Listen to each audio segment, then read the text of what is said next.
Hey everybody, it's Lindsay. How are you this week? First of all, I got stung by a bee yesterday and it itches like mad. I'm gonna try not to touch it, but if you see me looking kind of panicked in the middle of this video, it's because this really itches. Got stung by a bee. Not good. Anyways, other than that, life is pretty good. We're at the halfway point in the semester. Can you believe it? I can't. We are halfway there, so that's a good thing to celebrate, to know that we're almost halfway over.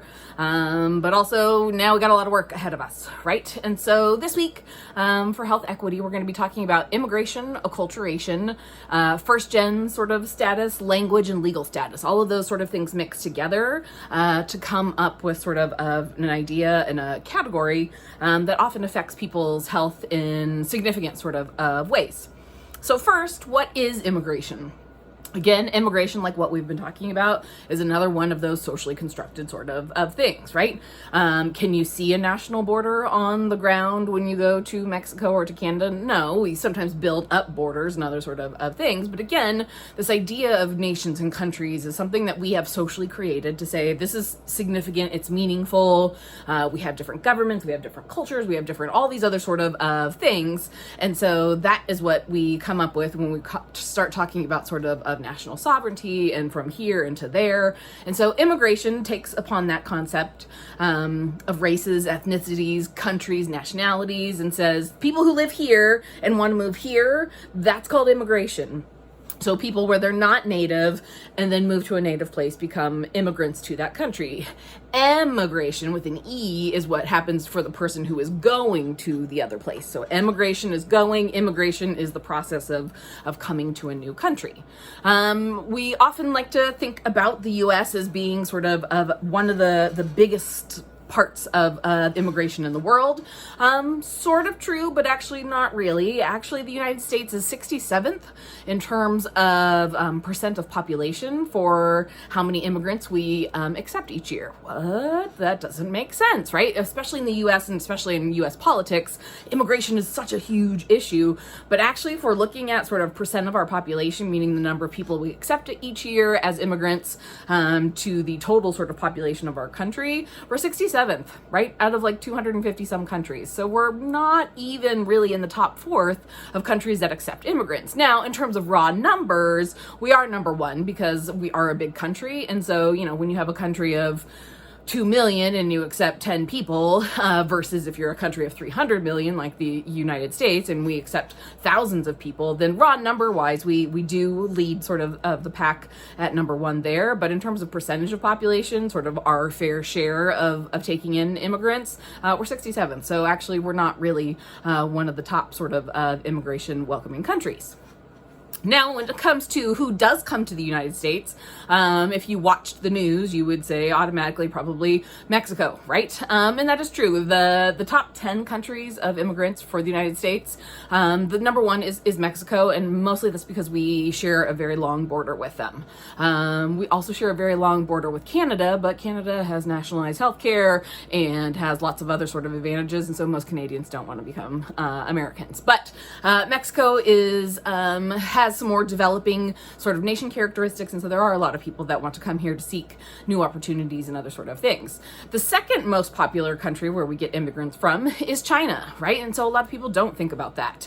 When we think about immigration, we oftentimes sort of tangle up this idea of legal and illegal. We'll talk more about that. Immigration. Well, people who come from China can't just sneak into the country, so we think. They actually have to come here, and then we'll talk about what happens then. The next countries would be Cuba, India, Dominican Republic, Philippines, Vietnam, Haiti, El Salvador, and Jamaica, right? That's a pretty wide and diverse sort of thing. We've got a lot of Caribbean nations, a lot of Spanish-speaking nations, and then a lot of Eastern Asian nations. And so we have a lot of different places that make up where we're getting our immigrants from. Now, if you look on the slides, there is a chart in terms of thinking about where are people migrating to. We see that there's actually a pretty fair distribution across the world of where people are immigrating to. So this idea that like everybody wants to come to America is actually not true. People are migrating all over and immigrating to all sorts of different countries. It's just that it's become a very political issue in the United States. Part of that is because of this legal status sort of notion. So there are many ways to be a person in the United States. And so let's talk about those sort of categories. You can be a citizen that is either natural born. So that means you were born here in the United States, your parents are Americans, or you could be somebody who is naturalized, meaning you applied to be a citizen, you became a citizen through some sort of process, and that is how you became a citizen. Now, the United States is one of the few countries in the world that has birthright citizenship. That means that if you are born on U.S. property or U.S. soil, then you're an American. A lot of countries don't have that. A lot of countries are like, so what, you were born here, you're still not part of our country. And so there's some conversation and some arguments around that.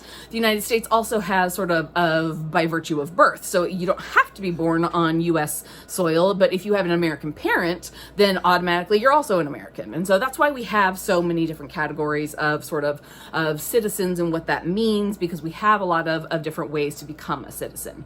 Now, beyond the citizen sort of category, we also have permanent residents. So permanent residents are people who aren't citizens, but they have a lot of legal sort of protections and permissions and a lot of rights that are similar to citizens. They usually can't vote, but they have some other sort of legal stuff in terms of working and other sort of paying taxes and all that sort of stuff that is able for them to qualify for because they're permanent citizens. Oftentimes we call these people green card holders because the old sort of immigration paper used to be a green card, literally.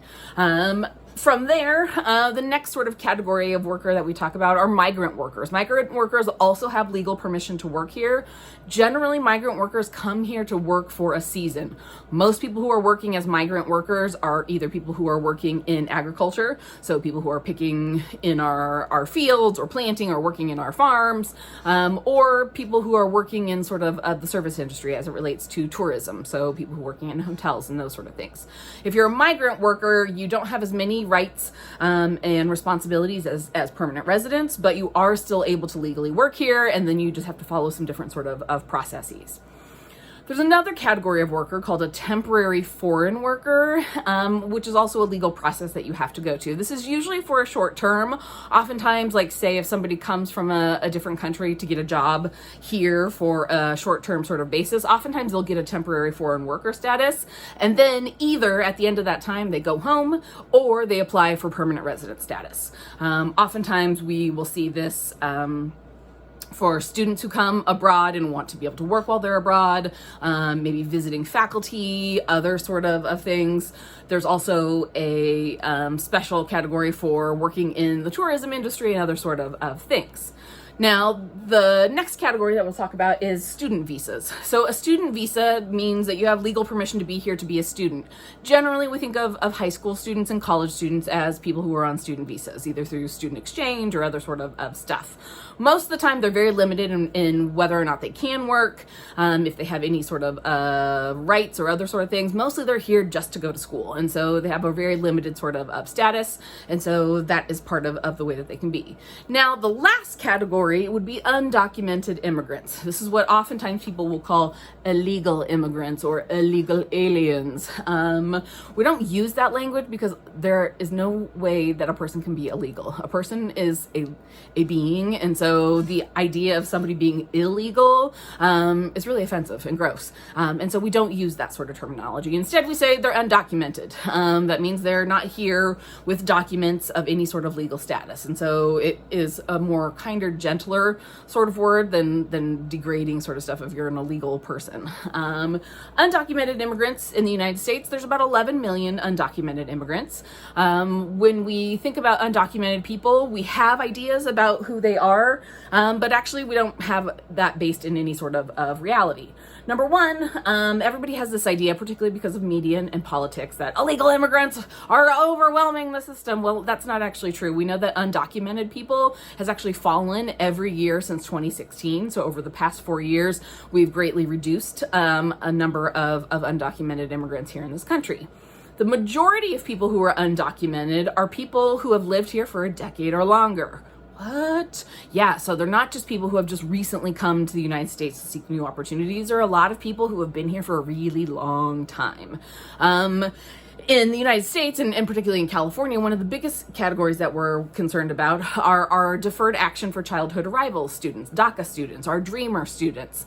Our Dream students here at Chico State and other universities are now part of a program that allows for them to be able to have some sort of rights and responsibilities for going into school and trying to better their lives. Most people who are DACA students or DACA dreamers came here as small children. This might be the only country that they really actually know. They might have came here a couple months, at a couple years of age, and their home country, wherever that is, they don't really have any connection to. But because they were brought here oftentimes without documentation, they're now in this weird legal limbo of like, yeah, I am an American. I've lived here my whole life, except legally I have other sort of things going on. And so the Obama administration created a DACA program to say, we hear you, we get that this is a tough situation for you to be in, and we want to help you try to figure out how to stay here in the United States and be a productive sort of citizen. The rules of being a DACA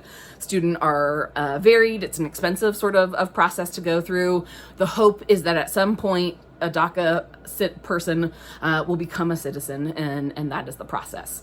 Generally speaking, if you are an undocumented person here in the United States, there is no path to citizenship for you because inherently you broke the rules to get here, and so you have to go back to your home country before you can apply for any sort of legal status here. However, one other thing that we have to talk about when we talk about sort of legal status is how do people with undocumented status get here? A lot of the idea, again, if you listen to politics and media, is like, people sneaking across the border, being trafficked in, all these other sort of things. But actually, the majority of people who are here as undocumented immigrants actually overstayed their visas, right? So when you come to the United States, whether it be a student visa, whether it be a temporary foreign visa, whether it be just a tourism visa, you get it for a certain amount of time. You come into the country and then you have a certain amount of time to be here. For a tourist visa, it's generally 1 month to 3 months. But there's no tracking system, right? So if you stay past that, then what? Well, this is how most of people who become undocumented citizens have come here. They usually do come in a legal process sort of way, and then their visa expires and they're like, yeah, I don't want to go back. Maybe because the country that they're from is war-torn. It may be that there may be no opportunity. Maybe that they met somebody and they want to stay here and be in love. I don't know. There's a whole bunch of reasons, but for the most part, most people who are here who are undocumented don't sneak across the border in sort of the weird coyote sort of way that the media has you believe.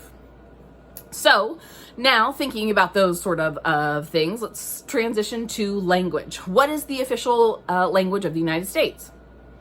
Trick question. I'm sure you were thinking, well, it was English, right? No, actually, we don't have an official language. There are a lot of official languages in a lot of countries and a lot of places around the world, but the United States actually does not have an official language. We have tried, and by we, I mean Americans, have tried many times to create English as the official language of the United States, and all of those attempts have failed. And so we don't have an official language. We have sort of, we all understand that English is the de facto sort of, we all speak it sort of thing, but we don't actually have an official language. And so when people are like, this is America, speak English. Actually, no, you don't have to because it's not the official language. The United Nations recognizes 6 official languages: Arabic, Chinese, English, French, Russian, and Spanish. So if you speak one of those languages, you're pretty much golden in terms of being able to communicate around the world. And that's a good sort of thing. Now, when we talk about sort of language status, when we think about how many languages do people know, know, actually the United States is in the minority here. Majority of people in the US are monolingual. Monolingual means you only know one language, and that represents about 40% of the US population. A bilingual person is somebody who speaks 2 or more languages, and that's about 43% of the world's population. Trilingual would be a person who speaks 3 languages fluently or more, and that's about 13% of the US population, or not the US, of the world population. The US, no. The majority of Americans are monolingual. We're seeing a rise in bilingual status, especially as we see immigration patterns change and as acculturation sort of changes. We're seeing more of that. The majority of people who are trilingual actually live in developing countries, which is really a weird sort of thing. I do a lot of work in Africa, as you know, and many of my African friends speak 3, 4, and 5 languages, because a lot of the languages that they speak are tribal languages, and many of those languages in the countries, all of them are official languages. And so people can speak all of the languages of all the people in their country, which always presents to me a very interesting sort of perspective, right? We think of language acquisition as this like very high quality education sort of stuff, and yet a lot of people who have never graduated even primary school in African nations speak 3 to 5 languages, and so how does that make sort of the idea of education and knowledge and language much more complex and confusing? I think it's a really interesting sort of thing. That's why we have an entire field of linguistics. In the US, current sort of estimates estimate that 22% of Americans are bilingual. Most of those children are immigrants or children of immigrants. And so if you are somebody who speaks more than 2 languages, right on. That means you're up on the top end of our sort of expectation of language acquisition. So now when we talk about generational status, a first-generation immigrant is somebody who was not born in the U.S., somebody who was immigrated here. We often kind of flip-flop back on these sort of terminology because we're bad at terminology, I guess, in the United States. A second-gen immigrant would be somebody who was born in the U.S. but has at least one parent who was not born here. A lot of students at Chico State are second-generation students. Their parents might have come here, either documented or undocumented, and they were born here, and so they would be a second-generation immigrant. Third generation immigrant also was born here. Their parents were born here, but probably one or more of their grandparents were not born here. After third generation, we generally stop counting. Why? A lot of that has to do with sort of this idea of acculturation and assimilation, and we figure that by a third generation sort of in, you should be Americanized enough to stop being considered some sort of generation of immigrant. Now, I want to address the idea that the U.S. is a melting pot.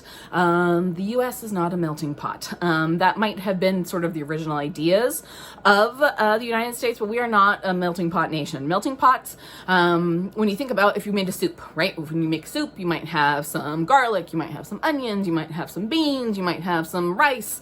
All of those things mix in together to make one flavor, right? That's what a melting pot is supposed to mean. But in the US, we don't actually do that, right? If we did, we would have a thing where we would adopt practices of people who are immigrating, plus sort of the practices that we as a nation already hold together.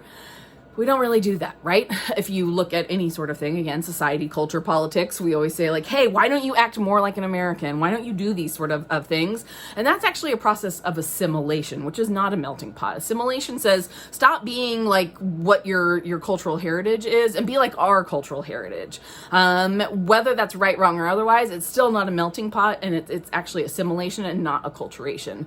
There's a model of acculturation called Barry's model of acculturation, and there's a picture in the slides that talks about these sort of things. When we think about how do people come to the US and how do we want them to behave, for the most part, what we really push is assimilation. We want you to accept sort of your host culture, so US culture, and forget about where you came from, right?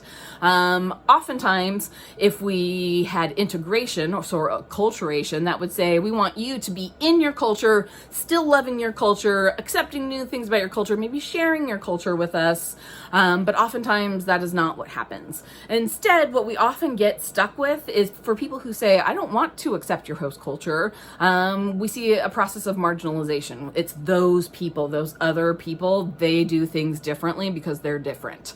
Or we might often see a lot of the different people kind of coming together and saying like, well, you know what, if we're all going to be different, we're all going to stick together. And that creates units of separation, right? And so when you look at patterns of where do people live, yeah, they live around people who look like them, speak like them, talk like them, share similar sort of background with them, because we haven't done a really good job at acculturation in our country.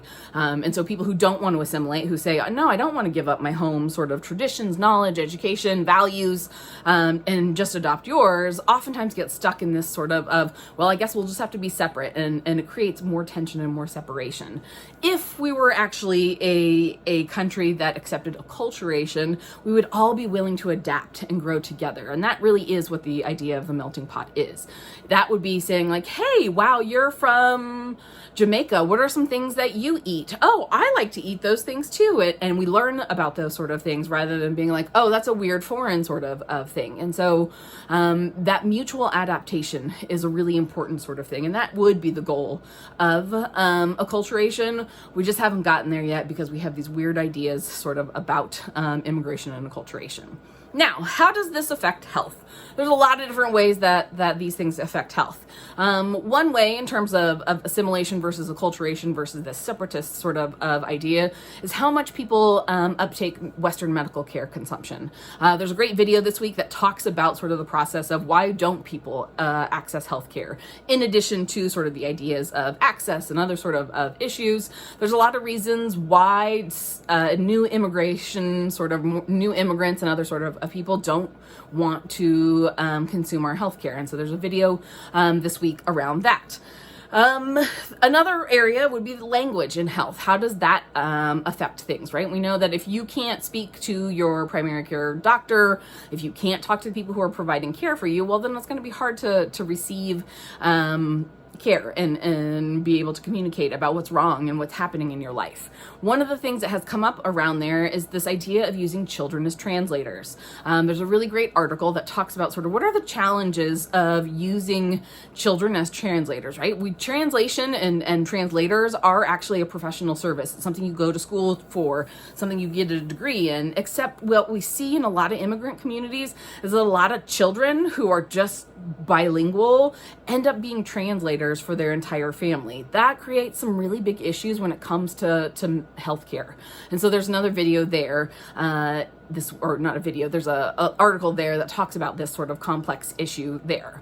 Finally, we have legal status, right? When we talked about sort of this idea of documented versus undocumented, what we know is that people who are undocumented often don't seek care because they're afraid that they're going to get in trouble for being here without documentation. And so that leads them to not get care. We see this a lot in terms of domestic violence. We see this in terms of cancer screenings, all these other sort of things. And so there's an article this week that I want you to look at that looks at sort of what are the different things that happen when you are an undocumented citizen that have a huge impact on your health.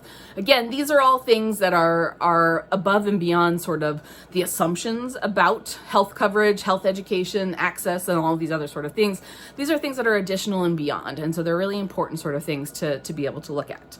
That is all for this week. Hope that you have a great week, and I will talk to you next week.